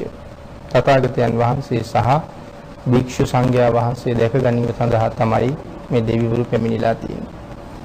යේපිතේ භික්ඛවේ අහේසුං අතීත මද්දානං සඳහන් කරනවා අතීත බුද්ධ ශාසනවලද මේ විදිහටම අරහන්තෝ සම්මා සම්බුද්ධා සම්මා සම්බුදුරජාණන් වහන්සේ සහ භික්ෂුන් වහන්සේලා දැකගන්න මේ විදිහටම ඒ අතීත බුද්ධ ශාසනවල මේ භික්ෂු දේවගණයා රැස් වෙලා එකතු වෙලා තියෙනවා. තේසම්පි භගවන්තං මේ අප දකින්නා මෙන්න ඒත පරමායේව දේවතා සම්නිපතිතා හේසුන් අපි දැක ගැනීම සඳහාම මේ දෙවිවරු රැස් වුණා. සේයතාපි මයිහං ඒතරහි ආචික්කිස්සාමි වික්කවේ දේවකායානං නාමානි කිත්තයිස්සාමි වික්කවේ දේවකායානං නාමානි භාග්‍යතුන් වහන්සේ බලනවා දැන් මේ රැස් වෙච්ච දෙවිවරු මොනවද හිතන්නේ? දැන් අසීමාන්තික දේව කොට්ටාසයක් රැස් වෙලා ඉන්නේ. මේ එක එක දෙවිවරු මොන වාගේ දේවල් හිතා ඉන්නවද කියලා භාග්‍යතුන් වහන්සේ බලනවා. එහෙම බලනකොට එක එක දෙවිවරුන්ට හිතෙන දේවල් භාග්‍යතුන් වහන්සේගේ ඥාණයට අරමුණු වෙනවා. භාග්‍යතුන් වහන්සේගේ ඥාණයට අරමුණු වෙන්නේ නැති දෙයක් ලෝක ධාතුවේ නැහැ. කිසිම දෙයක් ලෝක ධාතුවේ නෑ මේ ඥාන ශක්තියට අරමුණු වෙන්නේ නැති දෙයක්. ඒක සඳහන් කරනවා තථාගත කියන මේ වචනය ධර්මයේ පැහැදිලි කරනවා ආකාර 8කින්. ඒකේ පස්වෙනි කාරණාව තමයි තතදස්සිතාය තථාගතෝ. මොකද්ද මේ තතදස්සිතාය තථාගතෝ කියලා කියන්නේ? තතදස්සිතාය තථාගතෝ මේ ලෝක ධාතු වල කෝටි ලක්ෂයක් සක්වලවල් වල මෙතන නම් 10000ක් ලෝක ධාතු ගැන කතා කරන්නේ. දැන් මෙතන කතා කරන්නේ කෝටි ලක්ෂයක් ලෝක ධාතුන් ගැන. ඇහැට පේන නොපෙනෙන සියලුම සත්තු මේ වෙලාවේ මොනවද හිතුවේ? හිතින් හිතුවේ මොනවද? ඇහෙන් බැලුවේ මොනවද? කනින් ඇහුවේ මොනවද? දිවෙන් ගත්ත රස මොනවද? නාසයට ගත්ත සුවඳ මොනවද? ශරීරයෙන් විඳපු සැප මොනවද කියලා ඇහුවොත් එකක් පාසා අතරක් නැතිව දේශනා කරන්න පුළුවන් කියලා සඳහන් කරනවා. අන්න ඒ නිසායි තතදස්සිතාය තථාගතෝ කියලා කියන්නේ එවන් ඥාන ශක්තියක් තියෙන භාග්‍යතුන් වහන්සේට හොරෙන් මේ දෙවියන්ට මොකවත්ම හිතන්න පුළුවන් කමක් නැහැ. ඒ නිසා සඳහන් කරනවා මේ මොහොතේ සියලුම දෙවියන්ට ඇති වෙන අරමුණු භාග්‍යතුන් වහන්සේ භෞව්‍ය අභෞව්‍ය කියලා කොටස් දෙකකට බෙදලා දැකලා දැනගෙන තියෙනවා. මොනවද මේගොල්ලන්ට හිතෙන අරමුණු? ඒ සඳහන් කරනවා මේ හැම දෙන සමහර දෙවිවරුන්ට හිතෙනවා අනේ භාග්‍යතුන් වහන්සේ අපේ නම නම් කියන්නේ නැති වෙයි. අපේ නම කියන්නේ නැති අපි අල්පේසාක් කියන්නේ. අපේ නම් කියන එකක් නැහැ. මොකද ප්‍රධාන අයගේ නම් තමයි කොතෙන්ද ගියා සඳහන් වෙන්නේ. පොඩි අයගේ නම් කියන්නේ නැහැ කවුරුවත්. ඒ නිසා මේ දෙවියන්ටත් ඒක සාධාරණයි. උන්වහන්සේලාට හිතෙනවා අනේ අපේ නම නම් භාග්‍යතුන් වහන්සේ කියන එකක් නැහැ කියලා කල්පනා කරලා හිතනකොට භාග්‍යතුන් වහන්සේ ඒක දකිනවා. ඒක දකින නිසා භාග්‍යතුන් වහන්සේ හරියටම ඒගොල්ලන්ගේ සිතුවිලි අල්ල ගන්නවා. හරියට කොහොම කියලා සඳහන් කරනවද? හිතන එක්කෙනාගේ කට ඇතුලෙන් අත දාලා හරියටම හෘද වස්තුවෙන් අල්ල ගන්නවා වගේ. සිතුවිල්ල හිතන මාත්‍රයෙන් අල්ල ගන්නවා. ඔක තව ලස්සනට සඳහන් කරනවා මේ හිතා ඉන්න අයගේ සිතුවිලි බඩුත් එක්කම හොරු අල්ලගත්තා වගේ හැමෝගෙම සිතුවිලි හරි ලස්සනට භාග්‍යතුන් වහන්සේ අල්ලගෙන කල්පනා කරනවා මේ කිසි කෙනෙක් අතහැරලා බෑ. අතහැරිය දුක හිතෙන්න පුළුවන් නේ. හැමෝම කල්පනාව අපේ නමත් කියයිද භාග්‍යතුන් වහන්සේ කියලා කල්පනා කරන්නේ. ඒ නිසා තමයි භික්ෂුන් වහන්සේලාට දේශනා කරන්නේ මේ සියලු දෙනාගේම නංගොත් සඳහන් කරන්න ඕනේ කියලා දේශනා කරනවා. ඉතින් භාග්‍යතුන් වහන්සේ එහෙම සඳහන් කරන්නේ මේ නිවන් දකින්න කැමති අය හොයාගෙන යන සිරිතක් භාග්‍යතුන් වහන්සේ ගාව තියෙනවා. ළඟ හිටියත් නිවන් දකින්න කල්පනාවක් නැති කෙනා බුද්ධ ඥානයට අරමුණු වෙන්නේ නැහැ. මොකද ඒ වැඩක් නැහැ නේ. එයා නිවන් දකින්නේ නැහැ. නමුත් නිවන් දකින්න ඕන පුජ්‍යලයා නිවන් දකින්න වාසනාව තියෙන පුජ්‍යලයා වෙනසක් වලක හිටියත් භාග්‍යතුන් වහන්සේ සොයාගෙන යනවා. එහෙම සිරිතක් බුදු පියාණන් වහන්සේ ගාව තියෙනවා. ඒ නිසා දකින්න මේ දෙවිවරුන්ගේ සියලුම සිතුවිලි. මේ අය කොට්ටාස 6කට භාග්‍යතුන් වහන්සේ බෙදනවා. මේ දෙවියෝ කොට්ටාස 6කට බෙදලා තියෙනවා. ඒ කොට්ටාස 6ට බෙදලා එතනදී සඳහන් කරනවා රාග චරිත, දේශ චරිත, මෝහ චරිත, ශ්‍රද්ධා චරිත, බුද්ධි චරිත, විතර්ක චරිත. දැන් එතකොට මේ හැමෝටම ගැලපෙන්න ධර්ම දේශනා කරන්නේ කොහොමද? එහෙමනම් භාග්‍යතුන් වහන්සේ දැනගන්න ඕන රාග චරිතයට ගැලපෙන්න කොහොමද? දේශ චරිතයට ගැලපෙන්න කොහොමද? මෝහ චරිතයට ගැලපෙන්නේ කොහොම දේශනාවක් කළොත්ද? ශ්‍රද්ධා චරිත වලට ගැලපෙන්නේ කොහොම දේශනාවක් කළොත්ද? බුද්ධි චරිත වලට ගැලපෙන්නේ කොහොම දේශනාවක් කළොත්ද? විතර්ක චරිත වලට ගැලපෙන්නේ කොහොම දේශනාවක් කළොත්ද? ඉතින් මේවා හරියට දකින්නකොට හිතෙනවා සම්මා සම්බුද්ධ කියන්නේ කවුද කියලා. එහෙමනම් මේ හැමෝටම දේශනා කරන්න වෙන රාග චරිත මම සඳහන් කළා මුලින්ම මේ සූත්‍රය හරියට විස්තර කරන්න නම් සූත්‍ර විතරක් සාකච්ඡා කරන්න ඕනේ කියලා. එහෙමනම් මේ මෝහ චරිත වලට ගැලපෙන්න සම්මා භාජනීය සූත්‍රය මෙතනදී දේශනා කරනවා. ත්‍රිපිටකයේ තියෙනවා මේ සූත්‍රයේ සම්මා භාජනීය සූත්‍රය දේශනා කරන්නේ රාග චරිත වලට. ඊළඟට දේශ චරිත වලට දේශනාවක් කරන්න ඕන. රාග චරිත වලට හරියන්නේ එක, දේශ චරිත වලට හරියන්නේ නැති නිසා දේශ චරිත වලට කලහ විවාද සූත්‍රය. මොකද මේගොල්ලෝ නිතරම කලහ කරනවානේ දේශ කියලා කියන්නේ. ඒ කලහය සංසිඳවන්න කලහ විවාද සූත්‍රය දේශනා කරනවා. මෝහ චරිත වලට මහා ව්‍යුහ සූත්‍රය දේශනා කියලා සඳහන් කරනවා. ශ්‍රද්ධා චරිත වලට තුවට්ටක ප්‍රතිපදාව දේශනා කළා කියලා සඳහන් කරනවා. බුද්ධ චරිත වලට පූර්ව අභේද සූත්‍රය සහ විතක්ක චරිත වලට චූල ව්‍යුහ, අතන මෝහ චරිත වලට මහා ව්‍යුහ, මෙතන විතක්ක චරිත වලට චූල ව්‍යුහ කියන මේ සූත්‍ර ටික දේශනා කරනවා. මේ සූත්‍රයේ ඇතුළේ ඊට අමතරව අත්බන්ධ සූත්‍රයක් මේ අතර දේශනා කරනවා මේ අයගේ නිවන වෙනුවෙන්. එතකොට සූත්‍ර 7ක් මේක ඇතුළේ දේශනා කරලා තියෙනවා. එතකොට මේ මහා ඥාන ශක්තිය මේ හැම චරිතයක්ම හොයා ඒ චරිත වලට ගැළපෙන විදිහට මේ දේශනාව කරන්න. ඉතින් මේ ඥාන ශක්තිය ගැන හිතන්න කවදාවත් මේ ලෝක ධාතුවේ කාටවත් බෑ. ඒකයි සඳහන් කළේ තතදස්සිතයි තථාගතෝ හැමෝගෙම අරමුණු උන්වහන්සේට ගෝචරයි. සියලු අරමුණු භාග්‍යතුන් වහන්සේ ගාව යටයි. දේශනා ක්‍රමත් 4ක් තියෙනවා මෙතන. පළවෙනි දේශනා ක්‍රමය තමයි අත්තජ්ජාසය. තමන්ගේ කැමැත්තට අනුව දේශනා කරනවා. අත්තජ්ජාස කියලා කියන්නේ ඒකයි. අනික් ක්‍රමය තමයි පරජ්ජාස. පරජ්ජාස කියලා කියන්නේ අසන්නාගේ කැමැත්තට අනුව දේශනා කරනවා. මේ විදිහට ඒගොල්ලෝ අහන්න කැමති නම් ඒ විදිහට දේශනා කරන භාග්‍යතුන් වහන්සේ ගාව මේ ක්‍රම ඔක්කොම තියෙනවා. ඊට අමතරව අට්ටුප්පත්තික යම් කාරණාවක් පදනම් කරගෙන දේශනාවක් කරනවා. අට්ටුප්පත්තික දේශනා.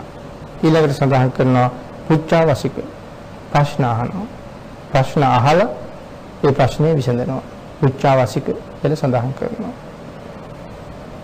භාග්‍යතුන් වහන්සේ ගාවට එන අසිභංගක ගාමිනී බුදුරජාණන් වහන්සේගෙන් අහනවා ස්වාමීනි මේ පච්චා භූමි වාසී බ්‍රාහ්මණවරු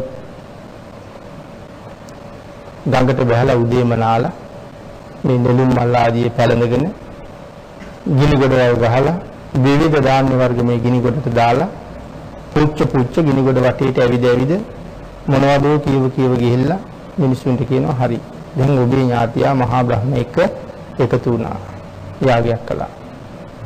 ස්වාමීනි මට නම් ඒක නේ විශ්වාස නැහැ. ඒ නිසා මම ඔබ වහන්සේගෙන් ආවේ ඒක හරිද? එහෙම පුළුවන් ද ඥාතියා බ්‍රහ්මයා සමග එකතු කරවන්න? කියලා ඉල්ල ප්‍රශ්නයක් අහනවා. මෙන්න මේ පුච්චාවසික ක්‍රමයට තමයි භාග්‍යතුන් වහන්සේ ගාමිණීට උත්තර දෙන්නේ. භාග්‍යතුන් වහන්සේ මේකට උත්තරයක් දෙන්නේ ගාමිණීගෙන් අහනවා ගාමිණී මිනිසු කට්ටිය එකතු වෙලා ගලක් පෙරලගෙන එනවා. ගාමිණී මට මේකට උත්තර දෙන්න. ගලක් පෙරලගෙන ඇවිල්ලා ගල පෙරලනවා ලිඳකට. ලිඳට ගල පෙරලලා දැන් මේ මිනිස්සු ටික ලිඳ වටේට ගඳගෙන ඇවිදිනවා. අනේ කළු ගල ගොඩට එන්න කියා ඉදිනවා. කළු ගල ගොඩට එනවද ගාමිණී? නෑ ස්වාමීනි. ගාමිණී ඒ වගේ තමයි පව් කරලා මැරිච්ච මිනිස්සුන්ට ගිනි දෙවියෝ බෙදලා පුදලා බ්‍රහ්මයා සමග එකතු කරන්න කවදාවත් බෑ. එහෙනම් ගාමිණීගෙන්ම ප්‍රශ්නේ අහලා ගාමිණීගෙන්ම උත්තරය අරගෙන ගාමිණීගේ ප්‍රශ්නේ විසඳලා දුන්න හැටි. උච්චාවසික. මේ වගේ ක්‍රම හතරක් භාග්‍යතුන් වහන්සේගේ දේශනාව තුළ තියෙනවා.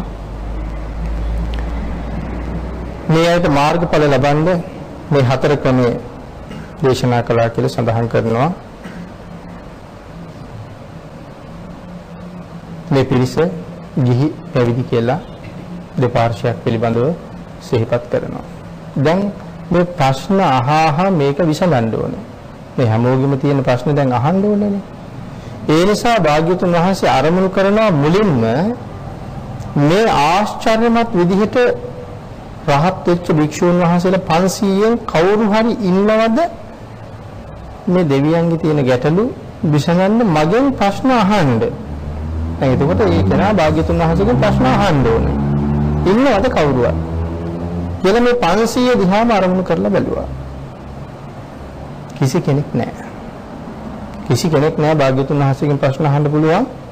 කිසි කෙනෙක් නැහැ. මොකද භාග්‍යතුන් වහන්සේ කල්පනා කරනවා මේ දෙවියන්ට තියෙන ප්‍රශ්න මමම උත්තර හොයා මමම ප්‍රශ්න නගනගා දේශනා කරාම ඒක ටිකක් මේගොල්ලන්ට නිකන් මදි වගේ. භාග්‍යතුන් වහන්සේ දේශනා කරන මදි නෙමෙයි. අර විදිහට ඒගොල්ලන්ගේ ප්‍රශ්න තව කෙනෙක් භාග්‍යතුන් වහන්සේගෙන් අහනවා. එතකොට භාග්‍යතුන් වහන්සේ විසඳනවා. එතකොට හොඳට දැනෙනවා. ඒකට මේ භාග්‍යතුන් වහන්සේ කෙනෙක් හොයන්නේ. බලහන් මේ 500 අතරේ නම් එහෙම කෙනෙක් නැහැ. ඊළඟට භාග්‍යතුන් වහන්සේ බලනවා 80 මහා ශ්‍රාවකයන් වහන්සේලා දිහා. අර 500ට වඩා හුඟ ඉහළින් ඉන්නේ. උන්වහන්සේලා අතර කවුරු හරි ඉන්නවද? උන්වහන්සේලා අතරත් නැහැ ප්‍රශ්නයක් අහන්න කෙනෙක්. ඊළඟට භාග්‍යතුන් වහන්සේ බලනවා අග්‍ර ශ්‍රාවකයන් දෙන වහන්සේ ගැන. සරියුත් මහ රහතන් වහන්සේ කියලා කියන්නේ දෙවෙනි බුදු පියාණන් වහන්සේ. ඥාන ශක්තිය එහෙම අපිට හිතා ගන්නවත් බෑනේ භාග්‍යතුන් වහන්සේ කොහොමද දේශනා කළේ සරියුත් මහ රහතන් වහන්සේගේ ඥානය. මහා කල්පයක් පුරාවට වහින වැස්සක තියෙන වැහි බින්දු ගන්න කීයද සාරිපුත්ත කියලා ඇහුවොත් ස්වාමීනි වැහි බින්දු මෙච්චරක් වැටුණා කියලා කියනවා. ඒක උපමාවක් නෙමෙයි කියලාම දේශනා කරනවා. වැහි බින්දු ගන්න කියනවා කියලා. මේ මහා ප්‍රඥාවන්තය දිහත් බලනවා සාරිපුත්තවත් මගෙන් ප්‍රශ්න අහයිද? උන්වහන්සේ අහන්නේ නැහැ. එතකොට මේ සම්මා සම්බුද්ධ අති උත්තම වහන්සේ ලෝක ධාතුවේ කොතනද වැඩ ඉන්නේ? ඊළඟට බලනවා පසේ බුදු පියාණන් වහන්සේ නමක් ඉන්නවද? මේක අහන්න. පසේ බුදු කෙනෙකුටවත් ඒක හරියටම අහන්න බෑ. බැරි නෙමෙයි හරියටම බෑ. ඉතින් එහෙන් මෙහෙන් ඇහුවොත් ඒක එහෙම හරියන්නේ නැහැ. ඒ නිසා පින්නතුනි මේ වෙලාවේ බලනවා භාග්‍යවතුන් වහන්සේගේ බුද්ධ රාජ්‍ය කෝටි ලක්ෂයක් සක්වලනේ. සක්වලවල් කෝටි ලක්ෂයයි බුද්ධ රාජ්‍යය. ඒ කියන්නේ ඉරවල් කෝටි ලක්ෂයක් පායනවා, හඳවල් කෝටි ලක්ෂයක් පායනවා. අම්මගේ කුසෙන් බිහි වෙනකොට තමයි 10000ක් සක්වලවල් ගෝචර ග්‍රහණය කරන්නේ. සම්මා සම්බුද්ධත්වයේ ලැබුණත් එක්කම කෝටි ලක්ෂයක් සක්වලවල් ග්‍රහණය කරනවා. ඒ ආඥා ශේෂ්ත්‍රයේ සර්වඥතා ඥානය කියන එකේ සීමාවක් නිම්බලල්ලා නෑ. ඒ නිසා මෙන්න මේ ඥානෙ මෙහෙවල බලනවා මේ වෙලාව වෙනකොට ලෝක ධාතුවේ මේ සක්වලවල් කෝටි ලක්ෂෙන් පිටපැත්තේ ලෞතර බුදු කෙනෙක් පහළ වෙලා ඉන්නවද කියලා. එහෙම පහළ වෙනවා නම් පහළ වෙන්න පුළුවන් ආඥා ශේෂ්ත්‍රයෙන් එළියේ. ඒ කියන්නේ ඉරවල් කෝටි ලක්ෂයක්, හදවල් කෝටි ලක්ෂයක් පායන සීමාවෙන් එහා පැත්තේ තව බුදු කෙනෙක් පහළ වෙන්න පුළුවන්. ඒ නිසා මේ සර්වඥතා ඥානය මෙහෙවල බලනවා ඉන්නවද එහෙම කෙනෙක්? මේ වෙනකොට ලෝක විශ්වයේ සීමා පවුරු කොහෙවත් නැති මේ ඥාන ශක්තියෙන් බලන බුදු කෙනෙක් නම් කොහෙවත්ම නැහැ කියලා දේශනා කරනවා මහා සමය දේශනා කරන වෙලාවල. ඒක ඒ තරම්ම ආශ්චර්යමත් මොහොතක්. විශ්ව ධාතුවේ සීමා පවුරු නැතුව බුදුරු නැහැ. ඒ නිසා කල්පනා කරනවා එහෙමනම් තනියමම ප්‍රශ්න විසඳලා බෑ. මම බුදු කෙනෙක් නිර්මාණය කරනවා. භාග්‍යවතුන් වහන්සේ අදිෂ්ඨාන කරනවා බුදු කෙනෙක් නිර්මාණය කරන්න. ඒ අදිෂ්ඨාන ඥාන ශක්තියෙන් භාග්‍යවතුන් වහන්සේ කෙනෙක් මවනවා කරන්නේ. මවලා අදිෂ්ඨාන කරන ඈතින් පෙරදිග යුගන්ධර පර්වතයේ මුදුනේ චන්ද්‍ර මණ්ඩලයේ බිඳගෙන යනවා වගේ අදිෂ්ඨාන කරනවා දැන් වඩින්න ඕනේ කියලා. මේක මේ සූත්‍රයේ අති ආශ්චර්යමත් අවස්ථාවක්. යුගන්ධර පර්වතයේ මුදුනේ අපිට පේන්නේ යුගන්ධර පර්වතයේ අභිඥාලාභින්ට විතරයි පේන්නේ. පර්වතයේ මුදුනේ චන්ද්‍ර මණ්ඩලයේ බිඳගෙන වඩිනවා වගේ තමයි අදිෂ්ඨාන කළා කියලා සඳහන් කරන්නේ. අභිඥා පාදක ධානයකට සමවදිලා රූපාවචර සිතකින් තමයි මේ මෙවීම කරන්නේ. මේ සමවදින ධානයට කියනවා අභිඥා පාදක ධානයක්. මේ ධානයට සමවදිලා රූපාවචර සිතකින් තමයි මේ නිර්මාණය කරන්නේ. දැන් රූපයක් නිර්මාණය කරන්නේ. ඒ නිසා රූපාවචර සිතකින් අභිඥා පාදක ධානයකින් රූපාවචර සිතකින් මේ නිර්මාණය කරන මේ භාග්‍යතුන් වහන්සේ. ඈතින් වඩිනවා දැන් චන්ද්‍ර මණ්ඩලයේ දිහා. දෙවිවරු මේක දැකලා මොනවද හිතන්නේ? අන්න තවත් සඳක් මතු වුණා කියලා දෙවිවරු කල්පනා කරනවා. දැන් හඳවල් දෙකක් පායලා. දෙවියෙකුටවත් හිතාගන්න බැරි තැනක මේක තියෙන්නේ. දෙවිවරු හිතන්නේ ආන් තවක් හඳක් පාවුව එකපාරම කියලා. තව ටිකක් ලඟ වෙනකොට එළිය වැඩි. ඒ නිසා දෙවිවරු කියන හඳක් නෙමෙයි ඉරක්. චන්ද්‍රයෙක් නෙමෙයි සූර්යෙක් පායලා තියෙන්නේ. තව ටිකක් ලඟ වෙනකොට ඊටත් වඩා එළියයි. ඒ වෙලාවේ දෙවිවරු කියන නෑ සූර්යෙක් නෙමෙයි දේව විමානයක්. දෙවියෙකුත් නෙමෙයි දේව විමානයක්. තවත් ටිකක් ලඟ වෙනකොට මේගොල්ලෝ කල්පනා කරනවා නෑ දිව්‍ය පුත්‍රයෙක්. දේව විමානයක් නෙමෙයි දිව්‍ය පුත්‍රයෙක්. තව ටිකක් කල්පනා කරලා කියනවා නෑ දිව්‍ය පුත්‍රයෙක් නෙමෙයි මහා බ්‍රහ්මයෙක්. දැන් ළඟ එළිය වැඩින්නේ මහා බ්‍රහ්මයෙක් වඩින්නේ කියලා කල්පනා කරනවා. හැබැයි ඉතින් මෙහෙම කල්පනා කරන්නේ පුතග්ජන දෙවිවරු සියලු දෙනා කල්පනා කරපු ඉඳලා දැන් ඊළඟට කල්පනා කරනවා නෑ තවත් බුදු කෙනෙක් ළඟට ඇවිල්ලා තවත් බුදු කෙනෙක් වඩිනවා. කොහේද ඉඳලා වඩිනවා? වෙනත් සක්වලක ඉඳලා හරි බුදු කෙනෙක් වඩිනවා. ඉතින් එහෙම වුණා නම් එක බුදු කෙනෙකුගේ ගුණ දරන්න බැරි සක්වල කොහොම දරයිද කියලා අපිට හිතන්න බෑ. නමුත් පුතග්ජන දෙවිවරු කල්පනා කරනවා තව බුදු කෙනෙක් වඩිනවා. හැබැයි ඒ වුණාට සම්‍යක් දෘෂ්ටික ආර්ය දෙවිවරු කල්පනා කරනවා නෑ. එක සක්වලක දෙවිවරු නැත්නම් මේ එක ආඥා ශේෂ්ත්‍රයක ඇතුළු බුදුවරු දෙන්න කොහොමවත් වැඩ ඉන්න බෑ. මේක භාග්‍යතුන් වහන්සේ රූපාවචර සිතකින් කරපු නිර්මාණයක්. නමුත් බුදු පියාණන් වහන්සේගේ කිසිම වෙනසක් නෑ බුදු පියාණන් වහන්සේමයි. මෙහෙමනම් භාග්‍යතුන් වහන්සේ වැඩම කරනවා කිසිම දෙවියෙකුගේ රැස් අර අපි මුලින් කතා කරපු මහා බ්‍රහ්මයන්ගේ ප්‍රශ්න මාලාව කිසිම දෙවියෙකුගේ රැස් භාග්‍යතුන් වහන්සේගේ අවදාවටවත් කිට්ටු වෙන්නේ නෑ. බුද්ධ ශරීරයට කිට්ටු වෙන්නේ නැහැ. කිසිම දෙවියෙකුට කිසිම බ්‍රහ්මයෙකුට බුද්ධ වීතියට නම් බැහැගන්න ශක්තිවන්තයෝ නැහැ. දැන් භාග්‍යතුන් වහන්සේ අදිෂ්ඨාන කරලා ආසනයක් පනවලා තියෙනවා.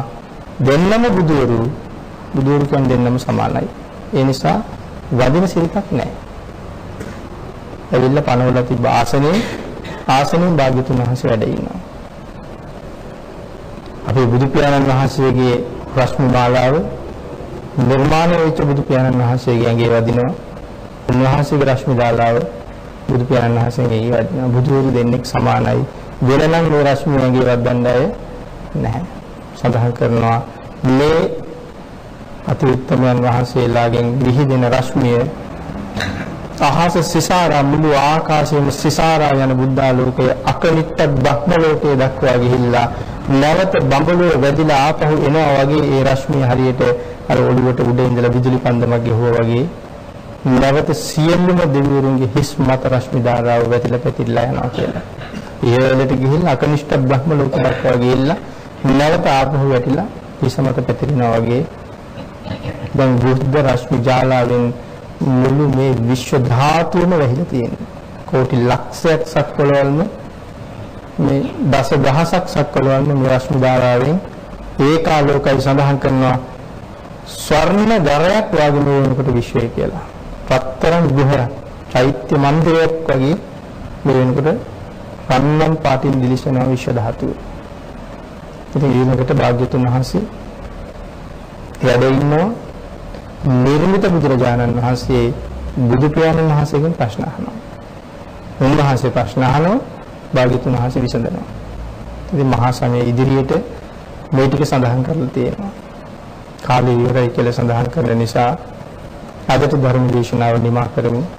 මෙතෙක් වෙලා සද්ධර්ම ශ්‍රවණය කරලා චිත්ත ප්‍රීතියෙන් ඇති කරගත්තා වූ මහා භාව සම්පන්න අති උතුම් කුසලයේ සංසාර විමුක්තිය සඳහා හේතු වේවා මෙවන් උතුම් දේශනාවල් ලෝක සත්‍යයට දානය කරවන්න කටයුතු කරන දායක පින්වත් පිරිස වෛද්‍ය කමානි මායාදුන්න මහත්මිය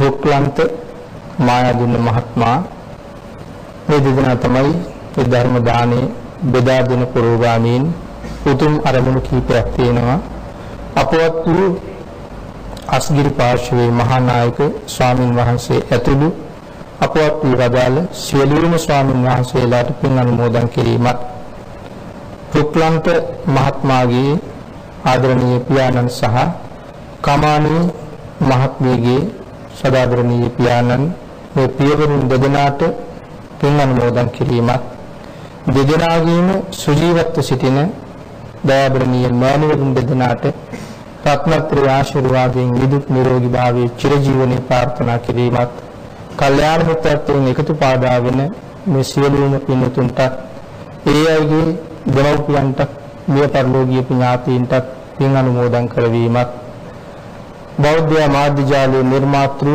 සහ සභාපති අවසරයි අතිගරු දරණාගම කුසල ධම්ම නායක ස්වාමීන් වහන්සේ ඇතුළු කාර්ය මණ්ඩලයටත් රට ජාතිය ආගම වෙනුවෙන් දිවිපිදු සියලුම රණවිරුවන්ටත් රට වෙනුවෙන් ආබාධිත තත්ත්වයට පත් වෙමින් තවමත් සුවය ලැබමින් සිටින සියලුම රණවිරුවන්ට සහ ඒගොල්ලන්ගේ පවුල් වලට නිදුක් නිරෝගී භාවයේ චිරජීවනයේ ප්‍රාර්ථනා කිරීමත් මේ උතුම් ධර්ම දානමය පින්කමේ උතුම් අරමුණයි සද්ධර්ම ශ්‍රවණය කළ ලෝක කුඩා සියලුම දෙනාටමත් ලංකා වාසී ලෝක වාසී සියලුම දෙනාටමත් මේ උතුම් පුණ්‍ය ධර්මයන් අනුමෝදන් වේවා. මේ අනුමෝදන් කරන්ට යෙදෙන මායාදුන්න මහත්මයාගේ සහ මහත්මියගේ දෙදෙනාගේම පියවරුන් දෙදෙනාටත් මේ පින් අනුමෝදන් වේවා. සුජීවත්ව සිටින මෑණිවරුන් දෙදෙනා ඇතුළු මේ සියලුම දෙනාට රත්නත්‍රි ආශිර්වාදයෙන් නිදුක් නිරෝගී භාවයේ චිරජීවනයේ උදාපත් වේවා. අපි සියලුම දෙනාට ඊ타ම ඉක්මන් භවයක ඊ타මත්ම කෙටි කාලයකින් සුඛ සහගත ප්‍රතිපදාවෙන් ආර්ය සත්‍ය අවබෝධයෙන් සැනසෙන්න මේ මහා කුසලයේ පාරමිතාවක් වේවා කියලා සාදු කියලා ප්‍රාර්ථනා කරමු. ආකාශට්ඨා ච බුම්මට්ඨා දේවා නාග මහිද්దికා පුඤ්ඤන්තං අනුමෝදිत्वा චිරං රක්ඛන්තු ලෝක සාසනං දේවෝ වස්සතු කාලේන සස්ය සම්පatti හෝතු ච පීතෝ භවතු ලෝකෝ ච රාජා භවතු ධම්මිකෝ. සාධු සාධු සාධු. ඒ උතුම් සදර්ම දේශනා පවත්වා වදාළේ පූජ්‍යපාද කෝරළයාගම සරණතිස්ස ස්වාමීන් වහන්සේට තවත් චිරාත් කාලයක් මෙවැනි බෝ ශාසනික කටයුතු වල නිරත වීමට අවශ්‍ය ශක්තිය ධෛර්යය නිදුක් නිරෝගී චිරජීවනයේ ලැබේවායි අපි සියලු දෙනාම එක්ව සාතුනාද පවත්වා ප්‍රාර්ථනා කරමු. සාධු සාධු සාධු. අද දිනේ මුතුම සදර්ම දේශනාවේ දායකත්වයෙන් කටයුතු කරේ වෛද්‍ය කමානි මායාදුන්න මැතිණිය සහ රුක්ලන්ත මායාදුන්න මහතායි. එසේනම් බෞද්ධ රූපවාහිනිය වෙත සංවේදනය කළ මෙම උතුම් දායකත්ව සදර්ම දේශනාව මෙතකින් නිමවට පත්වනවා. ඔබ සැමට සම්මා සම්බුදු සරණයි. සරණං ගච්ඡාමි